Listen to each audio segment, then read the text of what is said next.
ओम शांति। ब्रह्मा बाबा को इस ईश्वरीय ज्ञान का, इस ईश्वरीय पढ़ाई का कितना महत्व था।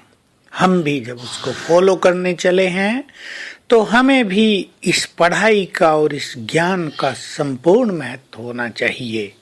जैसे योग एक इम्पोर्टेंट विषय है, वैसे ही ज्ञान भी बहुत इम्पोर्टेंट विषय है।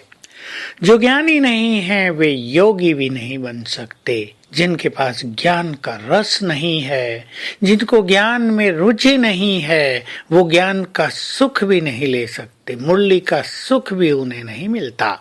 इसलिए फॉलो फादर करना है तो हमें पढ़ाई में भी फुल मार्क्स लेने हैं। ज्ञान को बहुत गहराई से समझना है। ये ज्ञान हमारे सद्विवेक का निर्माण करता है। इस ज्ञान से हमारी बुद्धि दिव्य होती है।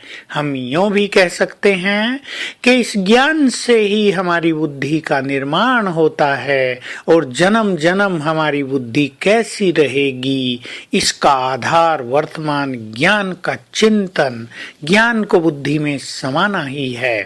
तो आओ हम सभी ज्ञान को भी महत्व देकर बाबा की मुरलियों का बहुत अच्छा अध्ययन करें। ज्ञान का भंडार भरा पड़ा है इन मुरलियों में, अव्यक्त में भी और साकार में भी। क्लास में आकर भी सुने और स्टडी भी करें तो ज्ञान से आत्मा भरपूर रहेगी। सोचने की बात है, जरा मेरे साथ गहन चिंतन करें। सभी भाई लोग और बहनें भी अपने अपने लौकिक परिवारों को चलाने के लिए रात दिन कितनी मेहनत करते हैं। नौकरियां, बिजनेस, धंधे, काम, खाने का भी फुर्सत नहीं तो नींद का भी टाइम नहीं, दिन रात एक किए रखते हैं।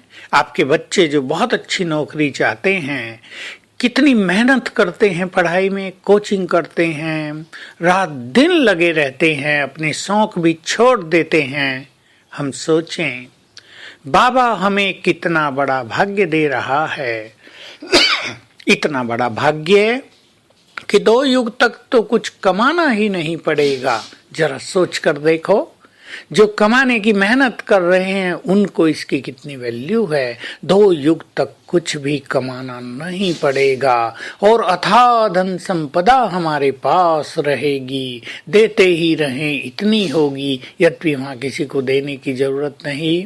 और त्रेता युग में भी हमको सब कुछ सहज मिलेगा। तो विचार करें, ऐसे महान भाग्य को प्राप्त करने के लिए हम क्या कर रहे हैं। सोच लें सभी।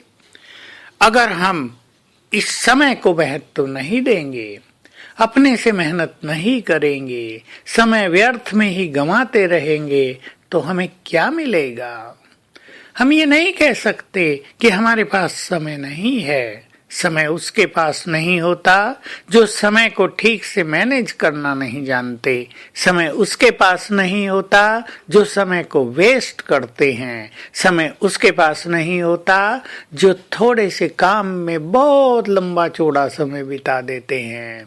इसलिए समय को बचाना ये अपने हाथ में है। आप सब जानते हैं, जिस काम को हम महत्व देते हैं, जिस कार्य में हमारी रुचि होती है, उसके लिए हमारे पास समय की कोई कमी नहीं होती। तो संगम युग के इस समय को संपूर्ण महत्व देते हुए हम अपनी पुरुषार्थ की गति को तेज करें और अपने अंदर ज्ञान का बल भरें। मैं सभी से कहूंगा कि कम से कम 16 बहुत पावरफुल ज्ञान की पॉइंट अपनी विशेष डायरी में लिखें। एक पेज पर एक पॉइंट लिखें, ऐसी पॉइंट जो आत्मा को सुख दे, नशे में ले चले, उड़ा दे, एकाग्र करे, जागृत कर दे। उनको पढ़ते रहें तो ज्ञान का बल बढ़ता रहेगा। तो आज सारा दिन बहुत अच्छी तरह से 5 स्वरूपों का अभ्यास करेंगे। अपने देव स्वरूप को देखेंगे।